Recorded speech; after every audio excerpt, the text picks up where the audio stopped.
wiil aabihiisa inta uu qabriga ugu daba tegay ka saxiixana weliba wixii hanti uu lahaa aabihiisa si uu dadku ugu sheego in hantidii iyo wixii aabihiis uu lahaa ee dhaxalka loo wada lahaa asaga in si gaara loo siiyey loona saxiixay.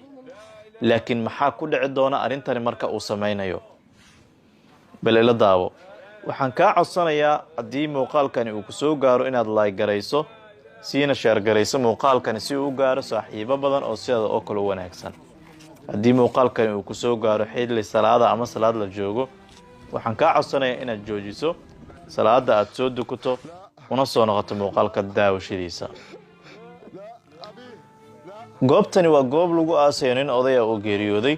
waxaa soo gaaray wiilkiisa oo ay ka muuqato weliba murugo badan iyo cabsi badan. wuxuu dadka u sheegay inuu aad ugu naxsan yahay oo aan la aasin aabihiisa, laakiin dadkii ayaa ka dhaadhicinaya ma u sheegaya in aabihiisa uu geeriyooday ayna mudan tahay in la aaso ama la duugo. laakiin intaas uguma harin. waxa uu soo galay qabrigii uu aabihiisa ku jiray si uu ugu saxiixdo warqado uu asaga horay u soo diyaarsaday oo ahayd in hantidii aabihiisa uu lahaa asaga lagu wareejiyey, aabihiisana uu asaga u saxiixay si uu dadka hadhow ula wadaago. bal si fiican u daawo muuqaalka ninkani iyo waxa uu samayn doono. waxa uu la soo baxayaa warqad uu horay u soo diyaarsaday ay ku qoran tahay in wixii dukumeenti ama wixii hanti ah oo odaygu uu leeyahay uu siiyey ama uu ku wareejiyey wiilkiisa una saxiixay weliba. bal ila fiiri waxa ku dhici doona asagana marka.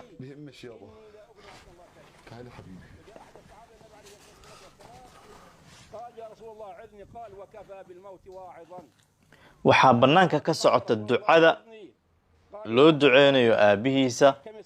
intaas waxaa kala weynaaday in hantida aabihiisa uu ka soo saxiixdo.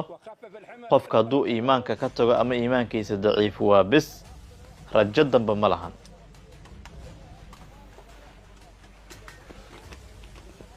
laakiin allah subxaanahu wa tacaala wuxuu tusi doonaa ama wuxuu arki doonaa ninkani arrin aad u xanuun badan.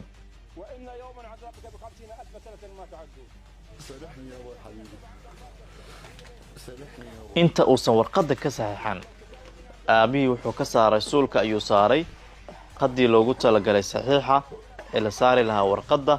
laakiin intuusan saaran ka hor wuxuu bilaabay ninkii qunfac degdega ayaa ilaahay ku riday iyo xaalad kale.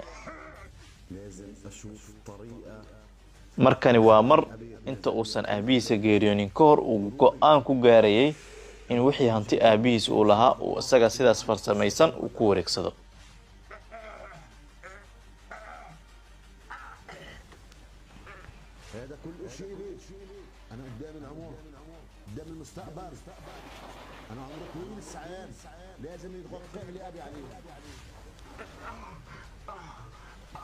ninkii xaaladii ayaa kusii xumaanaysa. halkii ayuu ku miir daboolmi doonaa isagoo qunfac badan, neeftana ay ku ceshantay weliba. waxaa u yeeraya dadkii bannaanka joogay oo leh soo bax, maxaa kugu dhacay? qofkood dadka bannaanka joogay ayaa gudaha u galay si uu u ogaado xaaladda ninka haysata. sababtoo ah markuu soo galaya waa la ogaa, waana loo wada jeeday. laakiin isaga wuxuu muujinayaa dareen ah in aabihiisa geeridiisa uu ka naxsan yahay, uu la murugaysan yahay. waxaa la yaab iyo amakaa ku noqotay dadkii inay ugu tagaan ninkii oo miir daboolmay oo halkii ku dhacay isagana. dadkii ayaa isku sheegaya in ninkani uu ku jiro xaalad talisa, laakiin bannaanka markii loo soo saaro waxaa la soo saari doonaa ninkii uu meyda oo halkii ku geeriyooday. adduunyadu waa imtixaan. asagu waxa uu islahaa hantida ama dhaxalka aabbaha ka saxiixo si aysan kula wadaagin walaalaha kale. laakiin isagii ayaa qabrigii ugu daba yimid.